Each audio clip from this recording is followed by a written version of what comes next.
പാലാ മാർസിലോ മെഡിസിറ്റിയുടെ ആഭിമുഖ്യത്തിൽ stroke emergency ambulance പ്രവർത്തനം ആരംഭിച്ചു. വേൾഡ് സ്ട്രോക്ക് ദിനാചരണത്തോടനുബന്ധിച്ച് ആശുപത്രി അങ്കണത്തിൽ നടന്ന ചടങ്ങിൽ Kidangoor station house officer Mahesh കെയിൽ ഫ്ളാഗ് ഓഫ് കർമ്മം നിർവഹിച്ചു. സ്ട്രോക്ക് സംബന്ധമായ രോഗലക്ഷണങ്ങൾ കാണുന്നവർക്ക് സമയത്ത് ചികിത്സ നൽകുക എന്നത് ഏറ്റവും അത്യാവശ്യ കാര്യമായതിനാൽ ആംബുലൻസ് സർവീസ് ഏറെ ഫലപ്രദമാകുമെന്ന് അദ്ദേഹം പറഞ്ഞു. ആശുപത്രി managing director monsignor doctor Joseph Kaniyodickal stroke ദിന സന്ദേശം നൽകി. കൃത്യസമയത്ത് ഏറ്റവും മെച്ചപ്പെട്ട ചികിത്സ നൽകുക എന്ന ഉദ്ദേശത്തിലാണ് എല്ലാവിധ ചികിത്സാ സൗകര്യവും ക്രമീകരിച്ചിരിക്കുന്ന സ്ട്രോക്ക് ആംബുലൻസ് പ്രവർത്തനം തുടങ്ങുന്നതെന്ന് അദ്ദേഹം പറഞ്ഞു. സ്ട്രോക്ക് ദിനാചരണത്തെക്കുറിച്ച് ന്യൂറോളജി വിഭാഗം മേധാവി ഡോക്ടർ സജീഷ് ഷെസാർ സംസാരിച്ചു. എമർജൻസി വിഭാഗം മേധാവി doctor Sreejith R Nair stroke ambulance സർവീസിന്റെ പ്രവർത്തനം വിശദീകരിച്ചു.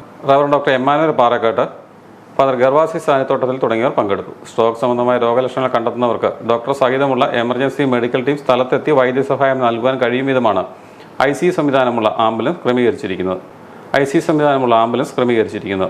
സ്ട്രോക്ക് സംബന്ധമായ ആവശ്യത്തിന് 8281 699242 എന്ന നമ്പറിൽ ബന്ധപ്പെടാവുന്നതാണ്.